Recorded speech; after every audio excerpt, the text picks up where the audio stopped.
Sonic Underground, for all the shit I'm about to talk, has a kick-ass theme song. Triplets born, the throne awaits. See you ones of the animates. I have no more I have no more improv lyrics. Sonic Underground.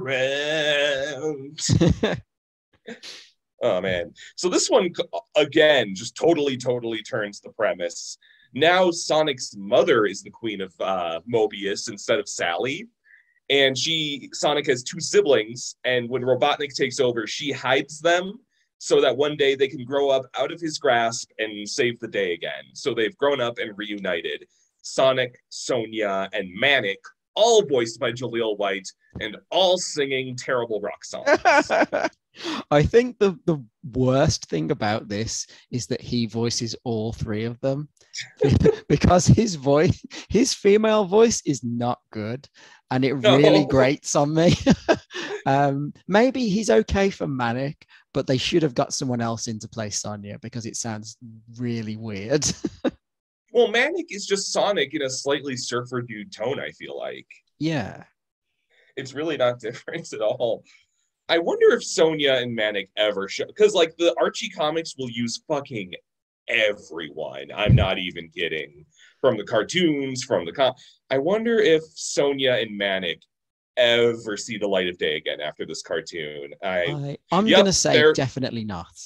Nope, they're in the Archie comics. Oh, okay. Well, yep. The Archie comics are like, come one, come all, you'll be in our thing. We don't even care. I guess for years and years of comics, you do have to have a really big well of characters. I guess so. Well, more power to them. Do they ever bring back, who are the henchmen in this? Dingo and... Sleet and Dingo. Let's find out.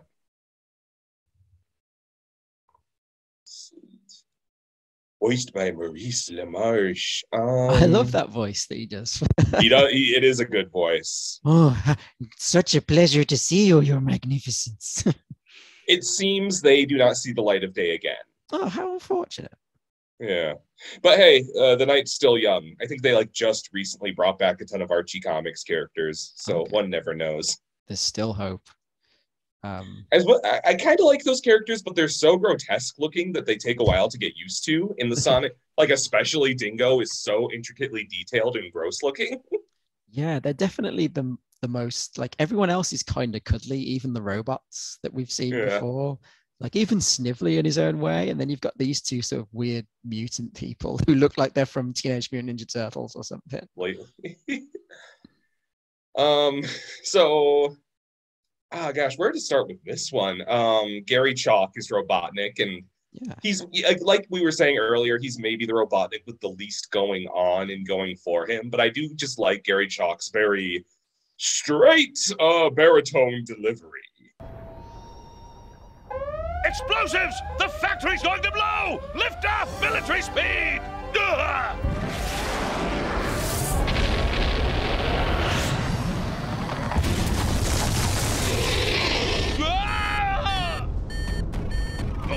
Get off me, you stupid bag of bolts! Analysis of secret weapon is now complete. Excellent. Report. Sensors indicate that the subject is blue, sir. Blue? That's all? Yes, sir. Yeah, he's not too bad. He's okay. It would have been great. I think the series would have been a lot better if they'd got Jim Cummings back for this. Mm-hmm. Because he's the exact same Robotnik that we saw in the previous show, and there's no difference really in his characterization other than the performance. The character design is exactly the same. I think he's got a slightly different colored cape, and that's it. And a lot of this is really similar to the previous show as well, the takeover of Mobius and the robotization stuff. The royal family, Sonic's uncle turns up again. It's a lot of it is really similar but kind of toned down, and I guess it does have the same head writer. Really? Yeah, I don't know if he's the head writer on this. I think I vaguely recall reading an interview with him. Is it Ben Hurst? They obviously cancelled the show that he wrote all the episodes for, and he like had all these plans for the third season. And then when they came along with another Sonic show, he was like, okay, well, can you just let me do my third season? And they were like, no, we want it to be different. We want there to be songs. And I feel like there was problems with the writing staff, or they committed to too many episodes too soon. And he came on and like story edited and wrote a lot of episodes to get them back up to speed. And like developed a lot of the lore and stuff, because nobody had really done that before he came back on. So I guess he just reused quite a few of his ideas for Sat AM.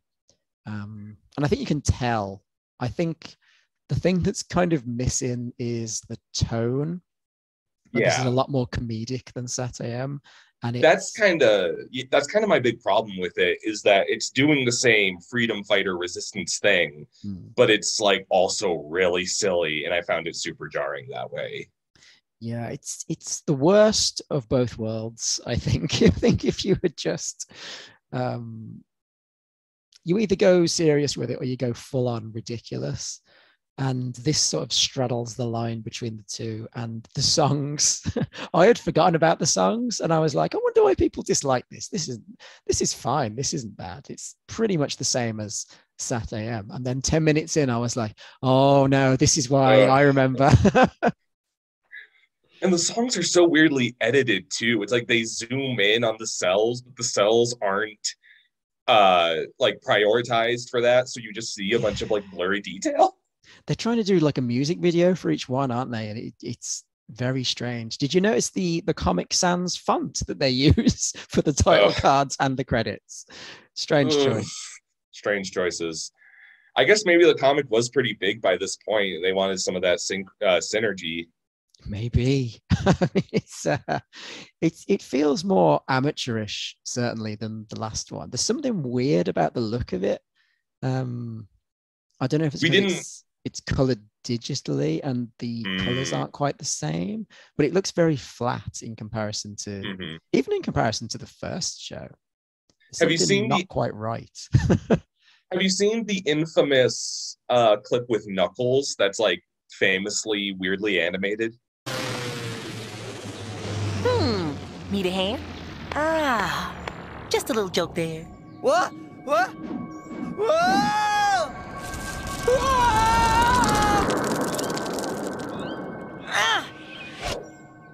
Why'd you save me? Let's talk, bud. Why is he so small? What the hell is this? That's weird. That is a weird collection of animation errors and inconsistencies. That's up there with the Transformers, like with the cat, you know, that one? Yeah. Wow. I mean, bizarre stuff. We should maybe say that all three of these shows were done by Deke. Yeah, that tracks. Well, honestly, the first two don't look bad at all, I'd say. No, this was obviously in the phase of Deke where they actually spent some money on stuff before all the budgets mysteriously dried up and everything turned to crap. It's all gone to chili dogs. It's all gone to chili dogs. They bought too many properties, obviously. They were making 2 Sonic shows at the same time. They're maniacs. And yeah, there's weird stuff like the fact that Dingo and Sleet's whole thing is Sleet can change the shape of Dingo and they turn into something as intricate as a chili dog machine and like, I don't know, use that to lure Sonic into a Roadrunner trap. So is he eating part of Dingo? This is kind of strange. I mean, one thing I really like the first maybe 5 minutes of this first episode, where it's like the backstory to how Robotnik took over. And I love how for a children's cartoon, it's Robotnik basically appealed to all the rich animals and was like, hey guys, you guys will be fine. All you need to do is just kick up a little money to me. I will turn everyone else into robots. You're all good. And they're like, yeah, okay. And there's just like this aristocracy that just doesn't care about anyone else. That's true. That's fully supported him. It's like Robotnik fully exploiting capitalism in order to roboticize an entire planet. Right. This show walked so Hunger Games could run. Oh, there you go. It's yeah, it's similar in some ways. But I like that. That's kind of a dark concept for a children's cartoon. I quite like that, and I like that they use the aristocracy stuff throughout the show as well. Because I remember a couple of episodes where there is quite similar stuff.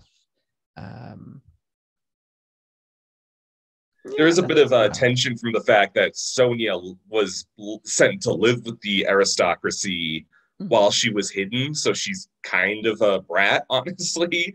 And Sonic and Manic are occasionally like, this bitch over here, come on. Yeah, like none of this is really terrible. Like in terms of ideas, there's interesting stuff. I just think the execution is weird. Jaleel White couldn't even be bothered to sing for any of the hedgehogs. I guess maybe he wasn't cut out. Well, I sound really mean. He wasn't cut out. I guess he just didn't either want to or wasn't really able to sing in that voice, because it is a distinct cartoony voice. Their singing voice is Sam Vincent, a Canadian voice actor who I mostly know as Double D from Ed, Edd and Eddy. Oh, interesting. I thought it was Jaleel White doing the singing. It sounded like him to me. Oh. He did too much Purple Urkel and his throat wouldn't allow it. There's a Knuckles 3-parter, I think, later on in this. I think the only character from the games to show up. There's no tail. There's definitely no tails in this, is there, at any point? I don't think so. Sonia looks like Amy, but yeah, there are some similarities, aren't there? It's weird how you get Sonic's uncle in that first episode. No Snively either. He should have come back for this. And Sally is like just supplanted by the premise of Sonic being royalty now instead of her, which I think is kind of a shame, but it is what it is. Yeah. It's a shame they didn't just make this a sequel to the previous series, which I think you easily could have done. Just have Sonic discover that he's got some siblings, like long lost siblings that he needs to find, and bring back all those characters. Wouldn't really have made any difference, I don't think. Particularly as they had one of the original writers writing for it. So, yeah, strange. It's a weird oddity of a show. Like, who decided that they needed musical numbers for the next big Sonic show? Why was that a thing? Were they just? Is it? It's another thing where I'm convinced it just has to be like a mandate. Like, the kids love the songs in whatever show. That's why Garfield has songs now, and that's why Sonic has songs now. Yeah, is it just that thing where they're just trying to be cool and appeal to kids? So it's like, look, kids, Sonic is now a rock star kind of thing, and just misunderstanding like the cultural landscape of the time. Yeah, I don't know.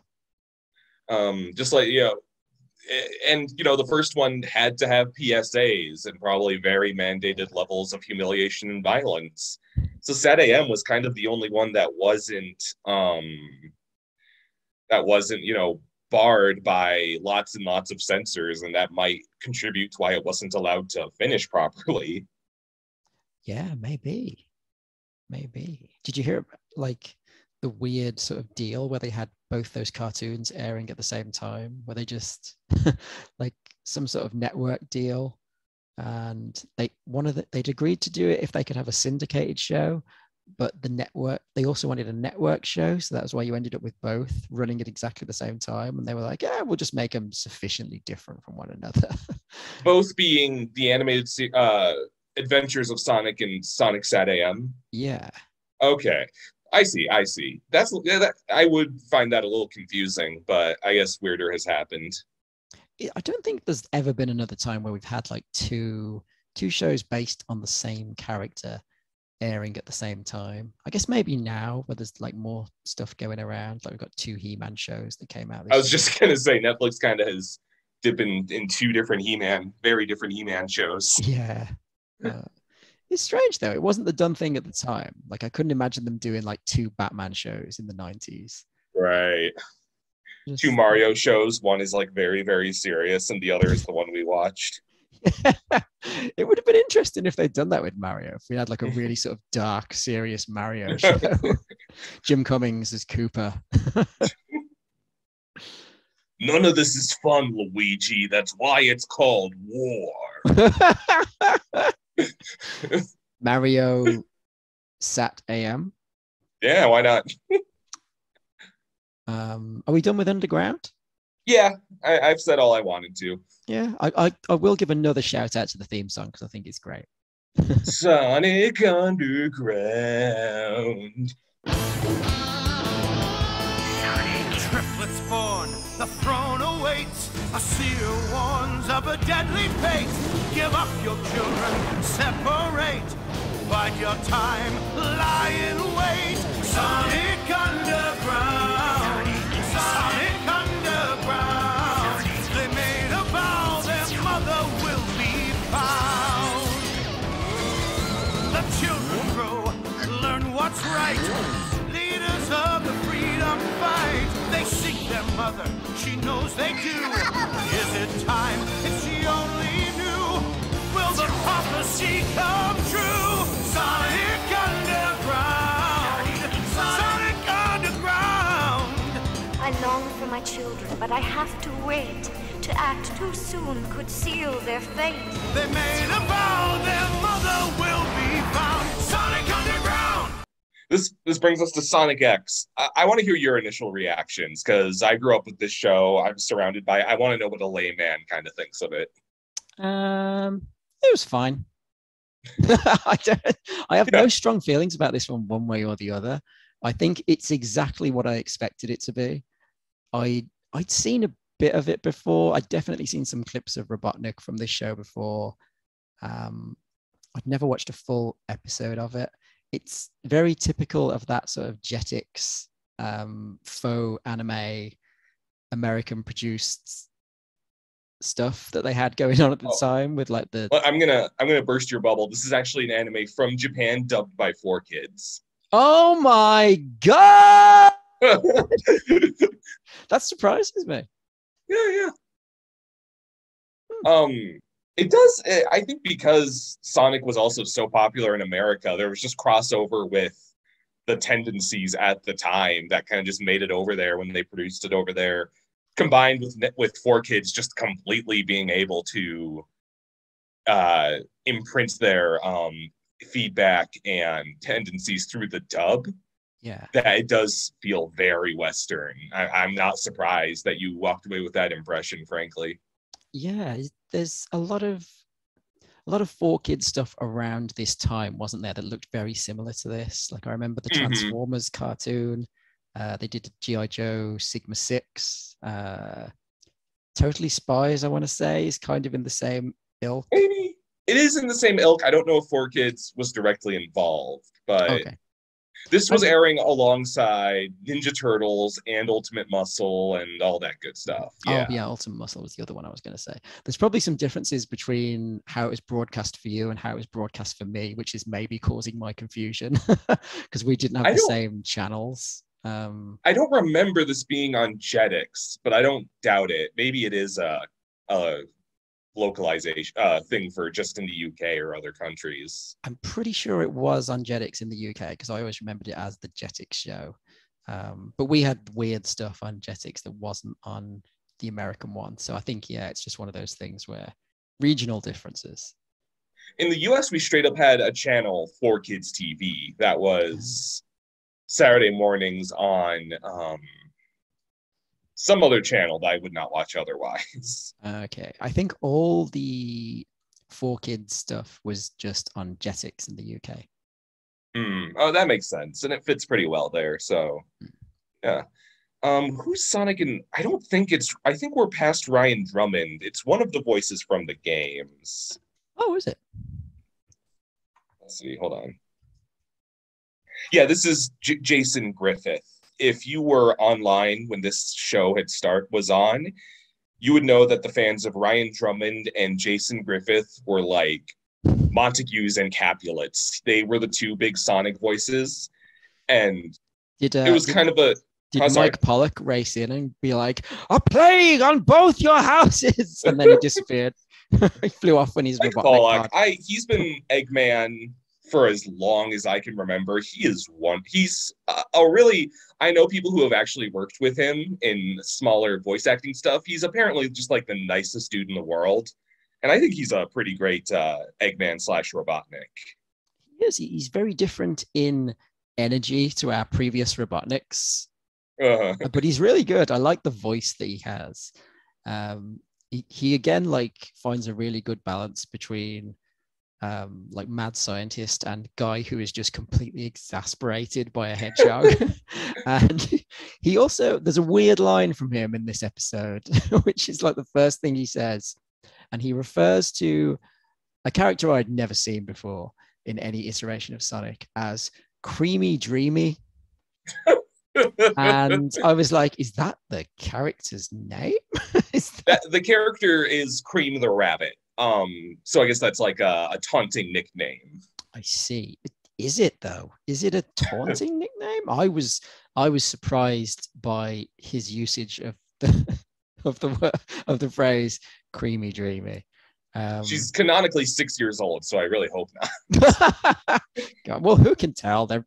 Who's the bat woman who was... That is Rouge the Bat. She's an excellent, I think she's so cool because she's this big, she's hanging out with Eggman in this episode, but her whole deal is that she is this craven opportunist who will help the good guys when it benefits her and help the bad guys when it benefits her. And all she cares about are jewels and diamonds. She's basically Catwoman. Okay. She is, I think she kicks ass. No one remembers her for anything besides her giant boobs. Well, of course. It's yeah. Oh yeah, we didn't touch on the weird. There's a lot of. Let's move on. I'm not going to get into the furry subculture part of the podcast. That could be a whole episode on its own. Yeah, there's plenty of those Sally fans out there, I'm sure. There's the funniest fucking video on YouTube that I recently rediscovered is this guy's list of the top 10 hottest women in Sonic. And it is like, it's just one of those that it was made in like 2007 and the guy has since deleted it, but it's been re-uploaded because people just like pass it around so much. And it's so fucking funny. You can't even tell if he's serious or not because the writing is like, I think we have to watch it at some, or maybe I'll just send it to you after this to watch on your own time. It is the most bizarre fucking thing. Who was number one on his list? Rouge the Bat, of course. Oh, of course, yeah. Yeah. Now, I want to get one very important thing straight. There's nothing even remotely sexual or, quote, pedophilic about this list, and there never was. Lists like these are totally meant to be silly and fun. The problem with some of you is that you felt it wise to take it to the extreme by calling me a furry. Please. And even though you were offering me constructive criticism, you were still being way off base and spreading a lie. Bottom line, think hard before you talk and grow up. 2 seconds later. And nobody can overlook the interesting pink outfit she wears and her wonderful southern accent. We sadly don't see too much of the supporting characters in the episode that we watched. It's mostly Sonic racing against some sort of police squad and then meeting a small child at his house. I thought the police squad stuff was kind of great because it's very appropriately Sonic slapstick. Like that, the shot of the guy catching with the net and just getting carried off by Sonic running underneath it is fucking great. Yeah. I kind of really like this police officer who is ostensibly like a former race car driver and is like a rival for Sonic on Earth. I think that's he's never in the games. That is such an anime concept of this rival in this weird niche profession that I really love, honestly. I think I for so long actually held ire for the show because it goes on for a long time and it is an ambitious cartoon. They adapt so many more characters, and where it gets really fucking stupid is where they start to bring in their own original characters. You get the Metarex, who are these robots from space and they suck. And And I find that level of ambition actually really hurts them. And that's when I started to kind of disrespect the show. But this pilot, where it's a little more grounded and actually pretty cinematic, I actually got kind of a kick out of. I was very impressed. The music, I think, is really good. The do do do do do do do is a awesome sting. It's certainly the thing that struck me the most when I started watching it was that we finally had a Sonic cartoon that would animate his speed in like kind of a cool way, not just like a rolling ball that was like, you clearly can't animate that fast, but in this they could. And it like starts off with that really sort of like epic scene of him dodging the missiles and blazing into Robotnik's headquarters. And it's the first time in like an hour that I was like, oh, they've made Sonic cool. Yeah. There is some, when he's like toppling those giant fucking robots, the animation is honestly stellar. Like that. Yeah.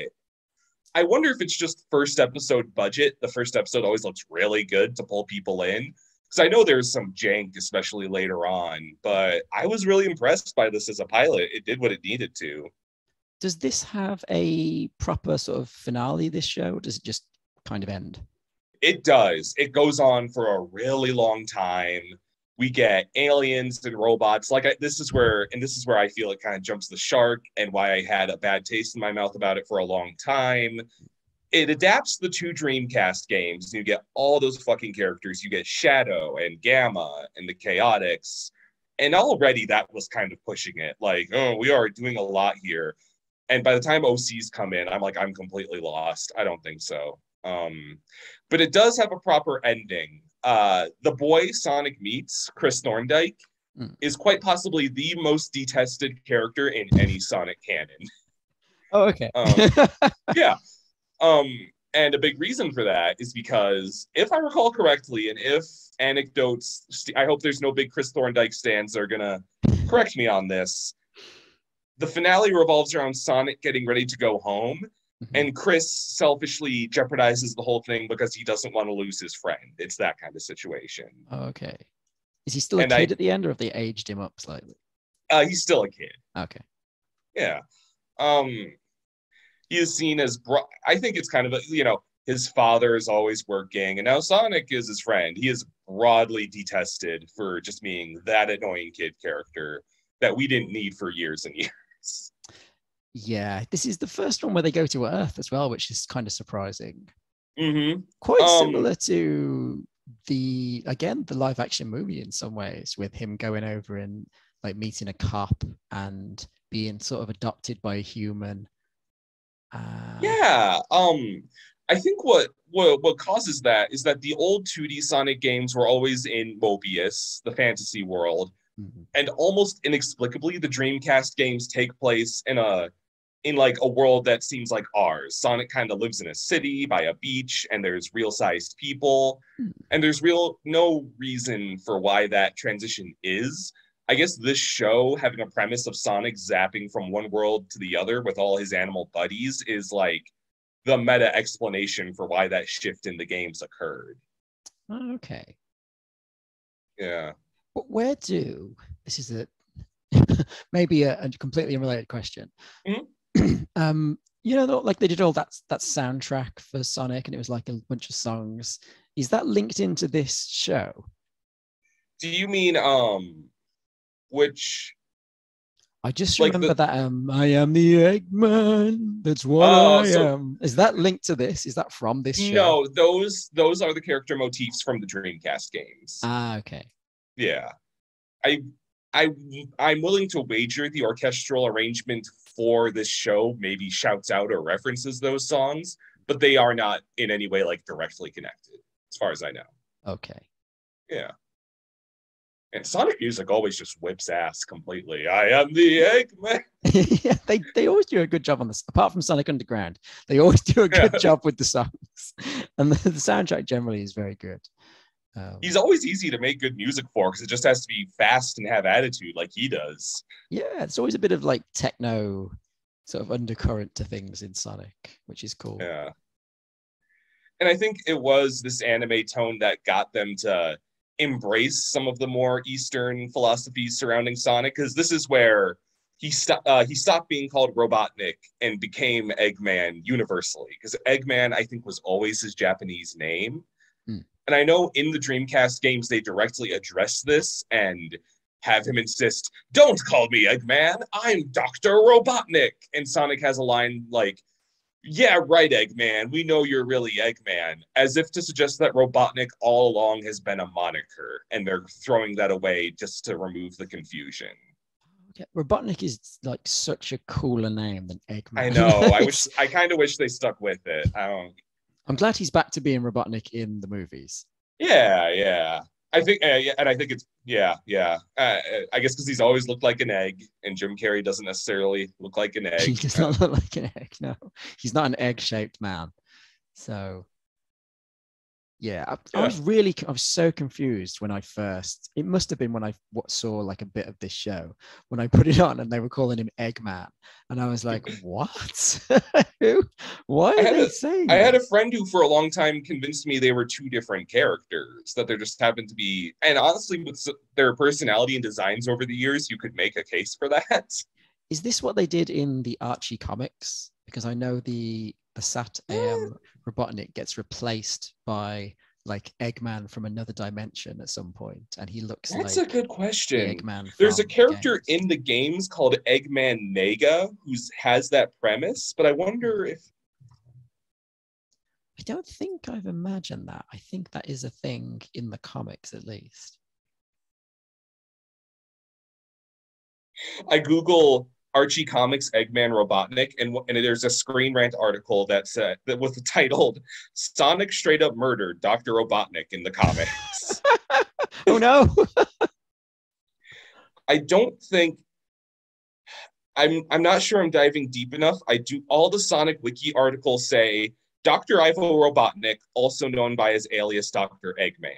So I think they've consistently been the same guy. Eggman just sounds like an insult that stuck, and Robotnik is his real name. Maybe that's maybe Sonic called him Eggman, but he also calls himself Eggman, so it's a little. I don't know. He's got a whole song about it. Yeah. Yeah. Well, and I wonder if it's like it's a reference to "I am the Eggman, I am the walrus," and he looks vaguely like a walrus too. I wonder if that's where. Oh, that's true. I've never thought about that before. Maybe it is. Yeah, I don't know. Yeah. I guess that could be it. There's a lot of just weird there's a lot of this is anecdotal. I wonder if someone's going to be like, "No, that's not actually true." But there's the whole thing of like Sonic's personality is based on Bill Clinton, and Eggman is kind of based on Roosevelt. I beg your pardon. He's based on Bill Clinton. Yeah, he's like a quick-witted personality inspired by Bill Clinton. That's how I wonder if I can get like an exact quote on. What? I'll tell you what, Hillary, I love these chili dogs. How Sonic the Newsweek. How Sonic the Hedgehog was directly inspired by Bill Clinton and Michael Jackson. I could maybe see the Michael Jackson connection. Sonic was engineered to be cool. Sega wanted him to be a 90s icon. His design was intended to embody the spirit of 1991 with a rebellious streak and cool attitude, or at least as cool as you can expect a hedgehog to be.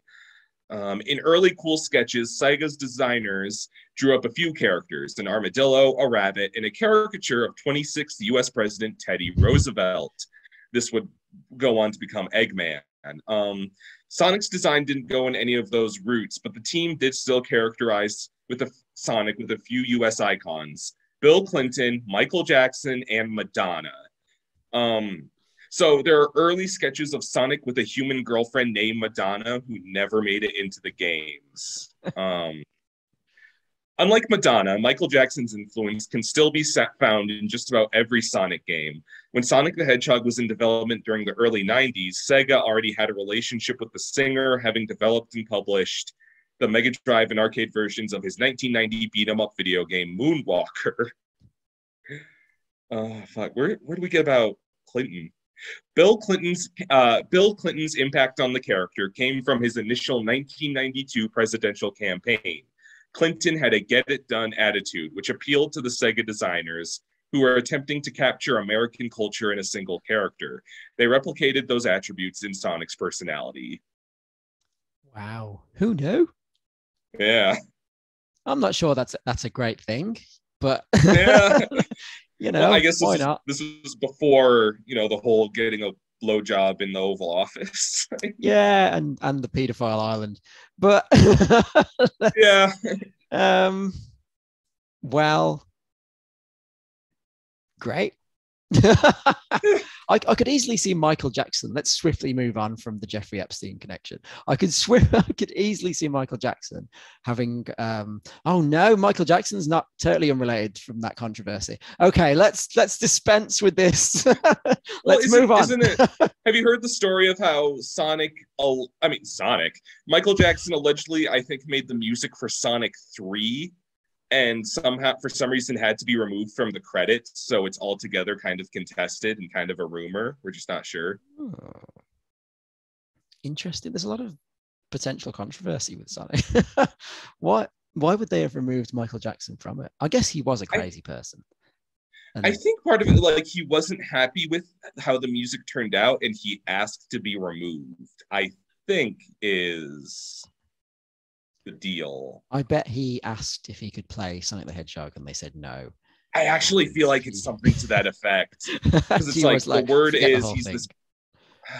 Now I gotta hold on. Michael Jackson music Sonic.